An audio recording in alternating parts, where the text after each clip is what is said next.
Assalamualaikum warahmatullahi wabarakatuh. Salam sehat buat Tribuners dan Tribunnews Depok dan Warta Kota Network. Berjumpa lagi bersama kami dalam acara podcast bersama pemerintah Kota Depok. Kali ini kita bersama tokoh penting di bidang kesehatan. Beliau adalah Kepala Dinas Kesehatan Kota Depok, Dr. Mari Liziawati. Assalamualaikum, Dok. Waalaikumsalam warahmatullahi wabarakatuh. Gimana kabarnya, sehat, Dok? Alhamdulillah sehat. Nah, ini orang penting loh, Tribuners. Bagaimana Depok sehat? Nah, di tangan beliau. Tapi sebelum kita ngomong-ngomong itu, Tribuners perlu tahu juga bahwa awal mula COVID berkembang di Indonesia itu berasal dari Kota Depok. Benar ya, Dok? Betul, ya kasus pertama Iya. ya ada di Kota Depok. Kota Depok. Dok, sekarang perkembangan kasus COVID, terutama Omikron di Kota Depok, gimana, Dok? Ya, baik, terkait dengan perkembangan kasus di Kota Depok ya, kasus COVID-19, ini memang kita masih di masa pandemi ya, pandemi ini belum berakhir. Tetapi alhamdulillah sudah mulai terjadi penurunan kasus. Jadi kemarin di pertengahan Februari memang terjadi puncak COVID-19. Jadi di Kota Depok ini kasus hariannya mencapai lebih dari 2.000. Waduh. Tetapi alhamdulillah sepekan ini sudah mulai turun, bahkan sudah di bawah 1.000. Oke. Untuk kasus hariannya. Hariannya ya. Jadi sudah melandai, tetapi tetap jaga protokol kesehatan. Betul. Jangan lengah, walaupun melandai, jangan tertipu oleh kasus. Tribuners, kita ngomong tentang sempat rame dulu ya, bahwa data Kota Depok dengan data pemerintah pusat sempat berbeda ya, sehingga membuat Kota Depok disebut tinggi COVID-nya. Nah sekarang gimana nih, Bu? Apakah sudah satu pintu atau bagaimana? Ya, alhamdulillah sudah. Jadi memang sempat waktu itu terjadi perbedaan data ya antara data pusat dengan data di Kota Depok. Kebetulan kami di Kota Depok dari awal terjadinya kasus sudah mulai menggunakan aplikasi. Jadi waktu awal-awal kita sudah menggunakan aplikasi namanya Pikodep. Nah, pada saat itu memang aplikasi kita belum terintegrasi, ya, belum connect ya dengan pusat, sehingga terjadi perbedaan data, dan alhamdulillah sekarang sudah bisa terkonekkan, jadi data kita sama dengan data di pusat maupun di provinsi. Tapi memang sempat disebutkan bahwa oleh Gubernur Jawa Barat bahwa Depok dan Bekasi cukup tinggi kasus Omikronnya ya. Apa memang gimana ya? Kok bisa tinggi itu, apa karena masyarakat yang tidak peduli atau memang masyarakat yang sudah cuek gitu? Ya, jadi tadi disebutkan kasus Omikron ya, sebenarnya sih memang kita belum memastikan sebenarnya kalau menyebut Omikron itu kan varian ya. Untuk tes varian ini kan memang ada tes tersendiri ya, tes namanya WGS, dan ini kita juga belum bisa dilakukan di Kota Depok. Kita kirimkan sampel dan memang dengan penambahan kasus yang begitu cepat ya, kemudian dari pusat juga menyampaikan ya sudah tidak perlu lagi kita mencari varian ya, karena dengan penambahan kasus yang tinggi ini sudah bisa dikatakan ini kasus Omikron ya, walaupun tidak diperiksa variannya ya. Nah memang untuk Jawa Barat, Kota Depok dengan Kota Bekasi ini memang selalu tinggi ya kasusnya. Awal-awal ya di Januari itu Depok tuh yang selalu di urutan pertama di Jawa Barat, tetapi di bulan Februari sudah mulai Kota Bekasi yang lebih banyak kasusnya dibandingkan dengan Depok. Apa penyebabnya? Kenapa begitu tinggi di Depok ya, juga ya mungkin di Kota Bekasi ini kemungkinan ya sama antara Depok dengan Kota Bekasi ya. Salah satu penyebabnya ya karena memang kita merupakan daerah aglomerasi ya. Daerah yang menyangga ibu kota yang kita tahu ya kasus COVID-19 yang paling tinggi adalah di DKI Jakarta. Ya, dan mobilitas penduduk Depok itu sangat tinggi. Ya, banyak sekali warga Depok juga yang bekerja di DKI. Nah, ini juga kan menjadi salah satu penyebab ya terjadi kenaikan kasus di bulan Januari. Ya. Waktu bulan Desember itu sudah sangat turun kasusnya. Mungkin PPKM level 1 kali ya?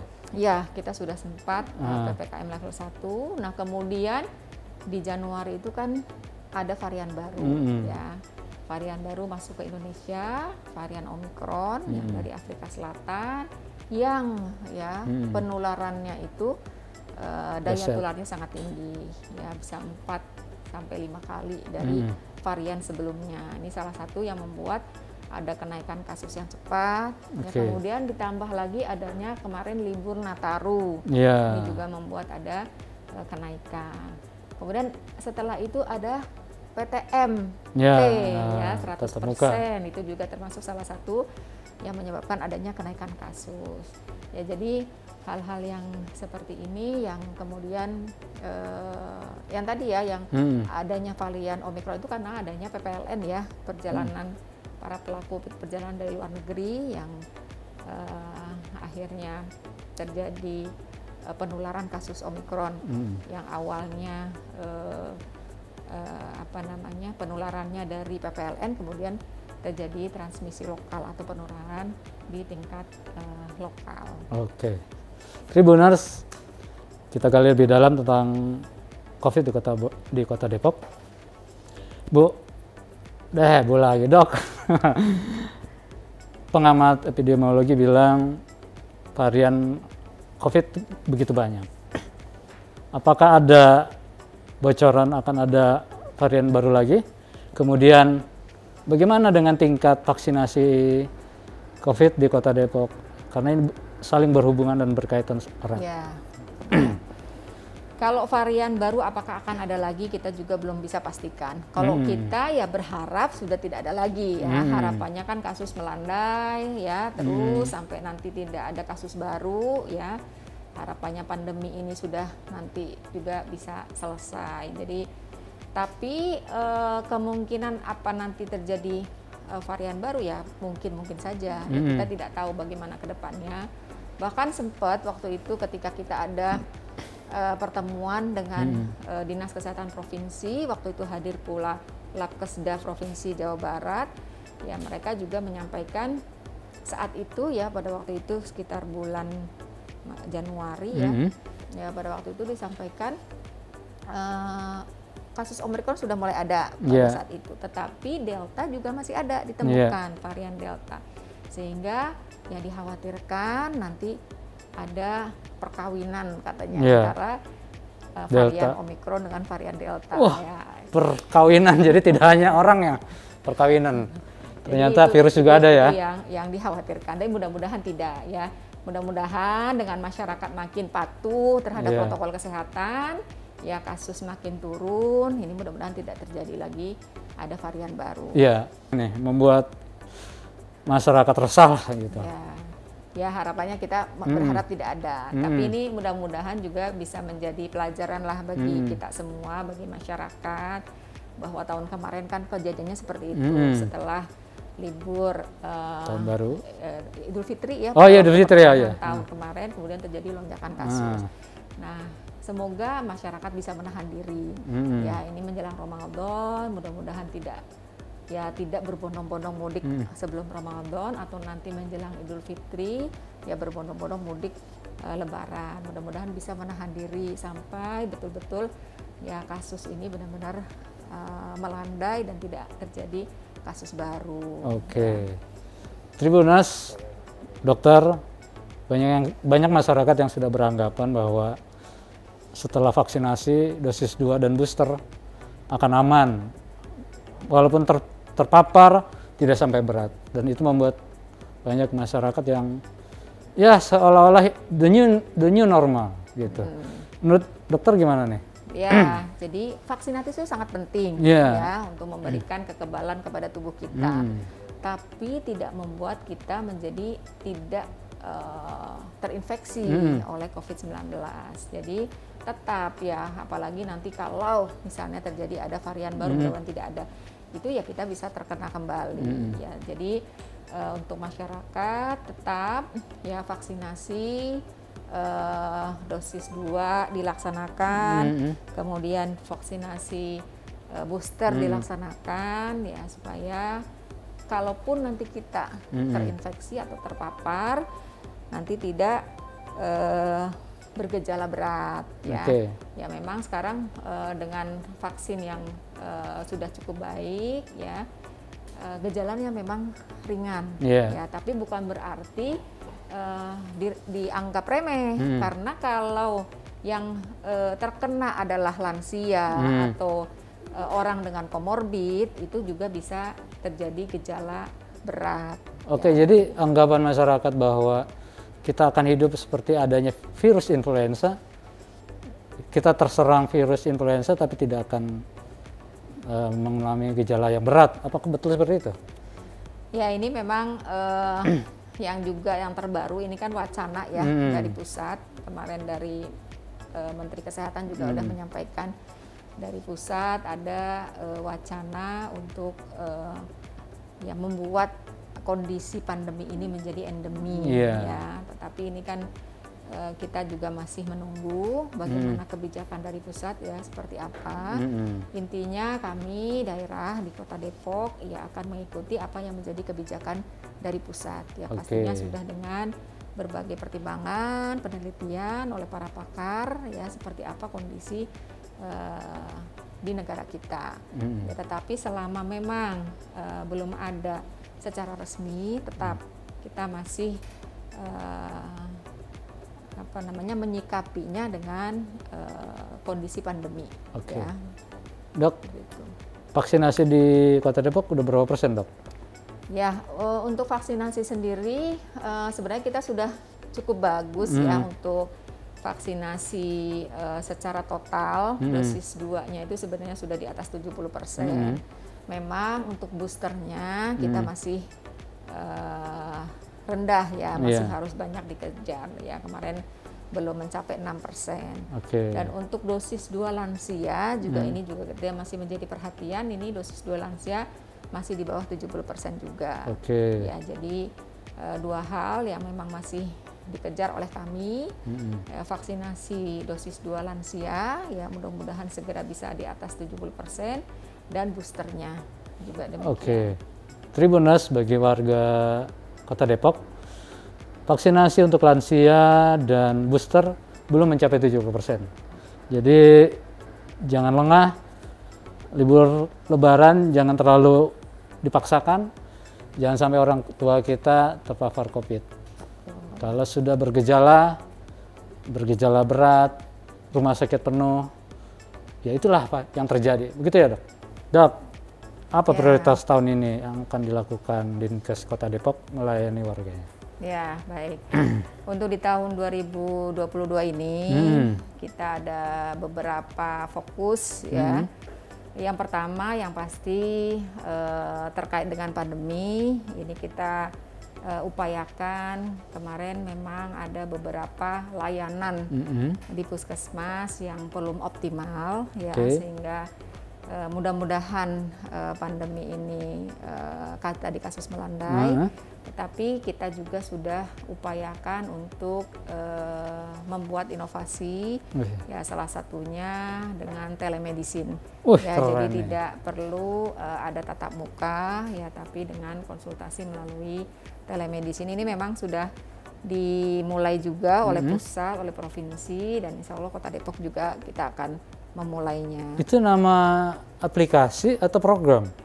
Itu aplikasinya ya, untuk konsultasi ya secara online ya dengan. Jadi masyarakat Depok itu gimana cara memanfaatkan aplikasi itu? Ya. Unduh di mana gitu maksudnya? Memang ini masih kita sedang proses ya. Nanti memang untuk saat ini baru melalui WhatsApp. Telemedicine ini kan seperti kasus-kasus banyak beberapa puskesmas yang karena nakesnya terpapar ya kemudian mengurangi jam layanan sehingga akhirnya layanan yang misalnya 24 jam ya kemudian ada layanan yang menggunakan telemedicine. Biasanya kita menggunakan telepon hotline ya melalui WhatsApp untuk telemedicine, tapi nanti dikembangkan dengan aplikasi di tahun 2022 ini. Kira-kira kapan tuh, Dok? Ya mudah-mudahan pertengahan tahun lah sudah mulai bisa dijalankan ya. Oke, keren. Masyarakat Depok jangan khawatir dengan pandemi, tapi tetap protokol kesehatan. Untuk layanan kesehatan, jangan capek-capek menuju puskesmas. Anda tinggal mengklik aplikasi telemedicine, Anda sudah bisa konsultasi dengan dokter. Betul ya, Dok? Iya, mudah-mudahan bisa. Termasuk dengan resep obat? Iya, rencananya seperti itu ya. Mudah-mudahan ini sih memang masih terus kita kembangkan. Ya kalau memang nanti dengan obatnya belum bisa di tahun ini, mudah-mudahan di tahun depan sudah mulai bisa kita jalankan. Ya. Mudah-mudahan inovasi ini berlangsung cepat sehingga masyarakat cepat juga memanfaatkannya. Saya juga pengen hanya di rumah klik-klik datang obat. Nah, kemudian tahun ini juga kita prioritas di RSUD ASA. Ya, ASA itu Anugerah Sehat Afiat. Ini RSUD wilayah Timur yang alhamdulillah bangunannya sudah berdiri. Ya, tinggal kita sedang persiapan untuk operasional. Ya. Mulai kapan tuh, Dok? Ini juga sama, kita targetnya di pertengahan tahun. Ya mudah-mudahan nanti ya kalau sesuai dengan jadwal ya pertengahan tahun sudah mulai bisa beroperasi. Mungkin bagi Tribuners yang belum tahu rumah sakit RSUD wilayah Depok Timur ya? Timur. Itu bisa dijelaskan, Dok, berapa lantai, berapa luas, berapa kapasitas? Ya, ini kan memang masih persiapan ya. Jadi memang sudah disiapkan 6 lantai ya untuk layanan perawatannya. Ya, dan direncanakan 100 tempat tidur untuk operasional nanti di pertengahan tahun ini mudah-mudahan. Siap, mantap. Ini layanan dari Pemkot Depok, layanan kesehatan untuk masyarakat Depok. Untuk mempermudah, jadi tidak ada lintas wilayah. Cukup jauh. Karena memang saat ini kan baru di RSUD Sawangan, ya, sehingga untuk masyarakat di wilayah timur, ya aksesnya cukup jauh untuk ke Sawangan. Mungkin ada yang lain, Dok? Ya, untuk COVID sendiri ya banyak yang sudah juga kita lakukan. Kita sudah juga membuka PSJ sebagai tempat isolasi terpusat ya di PSJ UI, dan alhamdulillah memang dengan turunnya kasus ya jadi bornya juga sudah turun ya, sehingga nanti harapannya kita juga berupaya supaya sebelum beroperasi RSUD ASA juga bisa digunakan dahulu untuk tempat isoter. Kalau nanti ya PSJ ini dengan PSJ kan memang kita bekerja sama untuk 2 bulan, Februari dan Maret. Jadi harapannya nanti RSUD ASA ya di bulan April sudah bisa dijadikan sebagai tempat isolasi terpusat untuk kasus COVID-19. Mantap. Jadi semakin Pemkot Depok semakin dekat dengan masyarakatnya. Iya, dan untuk RSUD Sawangan ini juga sudah direncanakan oleh Ibu Direktur RSUD dengan tim ya mengupayakan di tahun ini untuk bisa naik kelas menjadi tipe B. Ya, harapannya seperti itu, mudah-mudahan bisa terwujud nih. Artinya kalau mau operasi nggak usah jauh-jauh keluar. Ya, kalau sudah tipe B berarti kan pelayanannya sudah semakin lengkap. Ya. Jadi masyarakat tidak perlu harus dirujuk keluar Depok, ya sudah bisa dilayani di Depok. Harapannya seperti itu. Tribuners, masyarakat Depok jangan khawatir. RSUD Depok, RSUD Sawangan akan naik kelas. Tentu juga pelayanan juga akan semakin meningkat. Mungkin selain itu ada lagi nggak, Dok? Ya, kalau terkait dengan program di Puskesmas sendiri, memang tahun ini kita ada satu target yang ingin dicapai. Ya, yang pertama adalah penurunan angka stunting. Ya, jadi Kota Depok ini sebenarnya kalau angka stuntingnya paling rendah di Jawa Barat. Oh, di Jawa Barat. Ya, tetapi masih ada ya angka balita stuntingnya. Jadi kita harapkan dengan program yang ada, ya terutama juga ini ada dukungan dari PKK ya dari Bunda Eli terkait desunting menara. Ya. Ini kita upayakan berkolaborasi juga dengan beberapa perangkat daerah lain untuk bisa menurunkan angka stunting. Nah, salah satu dari upaya penurunan stunting yang mendukung itu adalah ODF. Apa tuh, Dok? ODF itu Open Defecation Free atau stop buang air besar sembarangan. Oh, ada kerennya juga ODF. Jadi ini juga menjadi target kita karena ya salah satunya ya upaya untuk menurunkan angka stunting ini adalah dari sisi sanitasinya.